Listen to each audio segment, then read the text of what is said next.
How can you go somewhere if you don't know where you're trying to go and what you're trying to achieve? I always like to say that the secret to success is doing a lot of little things consistently over a long period of time. Like, people see the headline, the 50, but they don't realize there was a decade that went into that. Of training and building up to it? Everything. You know, you can only get so physically fit for a challenge, and then at that point in time, your mind and your body have to come into alignment, and then the mind takes over. And, you know, one of the biggest questions I get is, how do I come or become mentally tough? And, you know, a lot of people say, oh, you're either born with it, or is it something that you can develop? And I'm in the camp of it's a development process. Anybody can do it. And I mean, it started for me in 7th grade. I grew up as a wrestler in Canada, and I lost my very first match. In fact, I lost almost every match after that. Wow. the entire season. Why'd you keep going? Yeah, I just, you know, I'm the type of person that I don't love to be defined by those moments. It was like the 5K that I have, or the 4-mile fun run. I don't like the word fun and run together. But either. Yeah. How many people do you see running around smiling? Yeah. But for me, I don't enjoy those moments to define me, and I wanna overcome that. And so I would wake up and study the sport and show up, and you know, you always hear show up early and stay late. And I really did that, and by the time I hit my senior year, I went undefeated. And it's not because I had any talent, it's because I was willing to show up. And so for me, that's where it starts. Everybody always says I have bad knees. And I say you have bad knees because you don't run. And because that guy right there in that stadium that couldn't get up and walk after his marathon shouldn't have had gone on and did what I did. Which means also that I'm not talented or gifted. It was a process that I went through and figured it out. I was obsessed with that not being my defining moment, right? A marathon was the pinnacle of running at the time, and I only gave myself 5 months to get ready for it. And I coach full time now with athletes, and one of the biggest things I try to get people to do is back down off the inspiration and let's build a foundation. Because having a giant goal is phenomenal, and you should. But as long as the time frame associated with it has the proper balance. Because when I did the first world record, had I had the idea to do 50 consecutive, it still would have been a great goal, but not in that year. I had to go through the process and take my knocks and learn and evolve and grow to get to that point where I could even, you know, toe the line for 50. How much of the learning and growing was your body growing and getting stronger and more capable, and how much was knowing how to deal with what you were going to go through mentally? Yeah, both play a very pivotal role, because the amount of volume that I was doing, it's the smaller stabilizers, ligaments, tendons that don't develop as fast as muscles do. And that's why a lot of people get hurt, because they go too quick with the development of these things. And the muscles will always grow faster than the smaller stabilizer things. And people aren't paying attention to those details. And they just get so excited with the enormity of the journey that they're not paying attention to those small things. And if you overlook those, you're going to get injured and you're going to be sidelined. Mental's obviously huge, and that is the sword that you have to continually sharpen. So again, the goal would have been great in 2010. I wasn't nearly mentally tough enough. I had to go through that process to where I could wake up and do it. It's like a muscle. It's like a cardiovascular system. It's something that you can develop, but it takes time. Confidence builds confidence, and success builds success. And having not taken the right steps, I would have ultimately failed come time for the 50.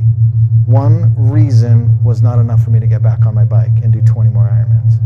But as I started going through the list of everything that I was doing and why I was doing it, it's interesting because I would gather them all together, and I'd focus on this big ball, and I would bring it in close to me. And as soon as I focused on that, I started to experience a rebirth, because now I was focusing on the very, very next moment that I had control over, and everything that I was trying to accomplish and why I was there. And I call this process, now looking back on it, both a rebirth and putting on my uniform, which was the alter ego. And my uniform was those yellow sunglasses you've seen me wear in some of my pictures. And when I put those glasses on, that's when the Iron Cowboy comes out. And that dude is a bad, bad man. And there's nothing that's going to get in his way. And I do a lot of speaking from stage now, and I want to encourage people to find whatever their uniform is, find whatever their alter ego is. Because when you discover that and how to flip that switch, that's when nothing gets in your way, and that's where you shift your focus and you realize what your purpose is. And I knew if I had the courage to get back on my bike and finish that day and then do the 20 more, my life would be different. That you're thinking that while you're there on the ground. And this whole process was about 8 minutes. The whole thing from complete meltdown to breaking all of the purposes and whys down to the realization, the rebirth, and getting back on and going. And it can happen that quick. We're moments away every day from a decision that's going to completely change our life. Every single moment of every single day has a massive impact on where you ultimately end up. And so that was a huge turning point, but it was all the decisions before and after that led to that moment. If the journey you're on is big enough, and it's going to have enough impact and change your life and other people's lives, one reason's not going to be big enough. And you need to put a lot of thought and a lot of preparation and a lot of meditation into all of the reasons why. Because at some point in time, you're going to need to gather all those little bad boys up and intently focus on it to have enough courage to get back up and do 20 more Ironmans after everything that we went through. We're surrounded today by people being satisfied with mediocre. And for me, as soon as I realized that I could believe in myself, and I had a supporting crew beside me and around me, that it opened up a lot of the doors. And the moment I used someone else's standard of excellence, that was just enough to get me moving. And then you need to put that person aside or look past that person and create or do you. Create your own lane. And so for me, once I stopped looking at what everybody else was doing and then truly believed in what I could do, that, combining it with all those character traits that I talked about before, that's when human potential is truly can be found and experienced. How did you develop the belief in yourself? I think just over a long period of time. Again, it's that whole mental aspect of sharpening that tool and putting yourself in situations where you can learn and grow. Success builds success and confidence builds confidence. And just over time, as I started to do things, I was becoming successful at them. And I was doing a lot of little things consistently over a long period of time. And that's what allowed me to build the confidence to take on the next. And so it was learned. It was learned by doing and taking massive amounts of action. You have to immediately act and go after it. The only thing I'm trying to do is to get people to open their minds as to what is possible. We're living in a day and age where we're limiting what we think is possible. We're getting in our own way.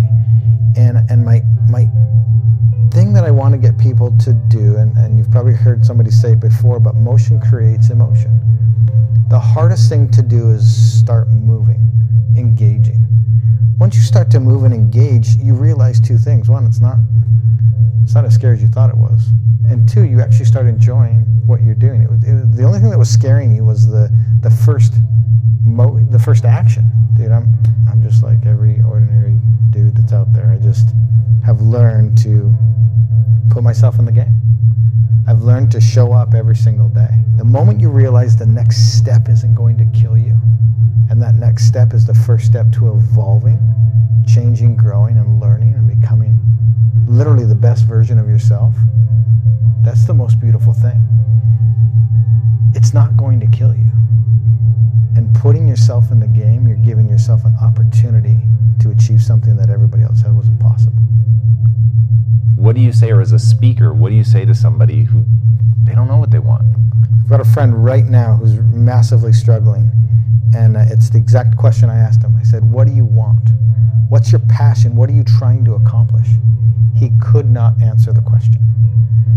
And so my next question was, this is what you have to do first. You have to find out what you want and where you want to go. Then we can start formulating the plan. You can't formulate a plan and figure out the steps unless you know where you're trying to go. You'll just spin around in circles and then probably move backwards. How can you go somewhere if you don't know where you're trying to go and what you're trying to achieve? And here's what people do, is they get dead set on the journey that they want to take, and they're so rigid with how they're going to get there that they don't see the door over here, and they don't see the bend in the river, and they try to cut because they know they're going right here, and they try to cut through. Well, they didn't know at this bend of the river there was a paradise and a picnic waiting for them that would have opened up a door. Maybe their sweetheart was waiting there for them. Don't be so rigid with how you're going to get there, because that's how you're going to discover what your passions are and who's supposed to be on your journey. And that's how truly you're going to discover what your passions are, by showing up every day, digging, grinding, hustle, whatever you want to call it, and being open to all the opportunities. Yeah, for sure. One thing I've learned is I can't change anybody. They have to be in a space and ready to do it and do it for themselves. And so for me to hold somebody to my standard, I think is somewhat unfair. Now, I hate excuses. I hate entitlement. I want to hold people to that standard, but it's not fair because they're on their own journey, and I'm not living from their perspective. Everybody's heart is different. And for me to judge somebody else to my standard is unfair because I don't know where they are in their journey.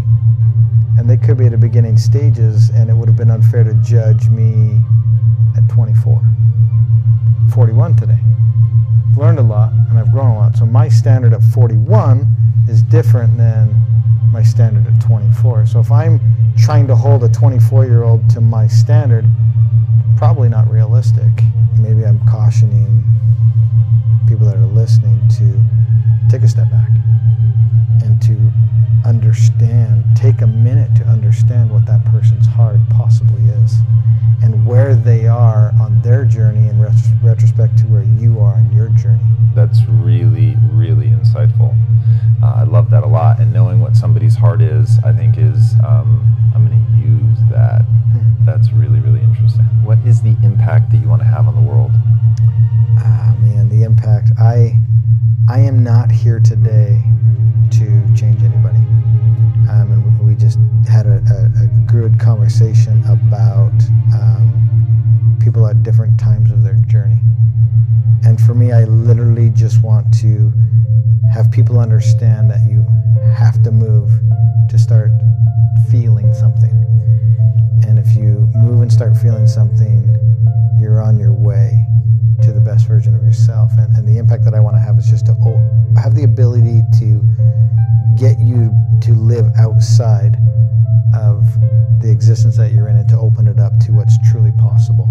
And if I can just get people to understand that you're in your own way and to open up Pandora's box, per se, then you'll truly find what your limits are. And I hope that you don't find your limits, that you exceed your limits.